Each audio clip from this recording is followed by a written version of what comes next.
Maurice Anna Dufrètet, dès son enfance, se passionne pour l'aviation et dès qu'il le peut, il a 17 ans, il apprend à piloter, mais à piloter évidemment un avion privé. Et il arrive même, avec ses économies, l'aide de sa famille, à acheter un petit avion tchèque, un Zlin 12 de 45 chevaux, avec lequel il fait des vols. Mais à la déclaration de guerre, tous ces aérodromes civils sont naturellement réquisitionnés par l'armée. Donc il doit évacuer son avion et il va le démonter et en pièces détachées le cacher au sein de la maison familiale.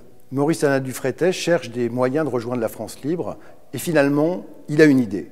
Remonter son avion, le petit avion tchèque qui est en pièces détachées dans la maison familiale, le remonter avec l'aide de quelques camarades pour pouvoir s'évader de France vers l'Angleterre aux commandes de son appareil. Et au matin du 12 novembre 1940, Maurice s'envole à bord de son appareil qui a une très faible autonomie. Et il profite d'ailleurs des vents favorables pour économiser l'essence. Et le miracle est qu'il échappe d'abord à la chasse allemande et même à la défense antiaérienne allemande, mais ensuite, une fois passé la Manche, également à la défense antiaérienne britannique. Et du coup, une fois arrivé en Angleterre, le jeune Maurice Anna Dufrètet veut absolument servir dans l'aviation, qui est sa passion absolue. Il obtient bien sûr d'être engagé dans la Royal Air Force, mais simplement, il lui faut une année de formation parce que les avions britanniques n'ont rien à voir avec les avions français.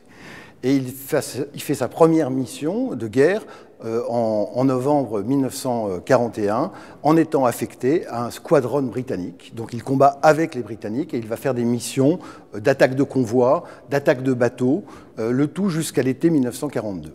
Avec son unité, il participe au fameux raid sur Dieppe mené par des Canadiens dont il assure avec ses camarades la protection aérienne.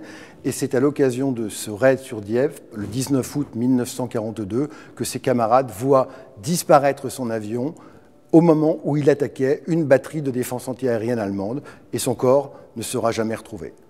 Maurice Anna Dufrètet a été fait compagnon de la Libération par le général de Gaulle.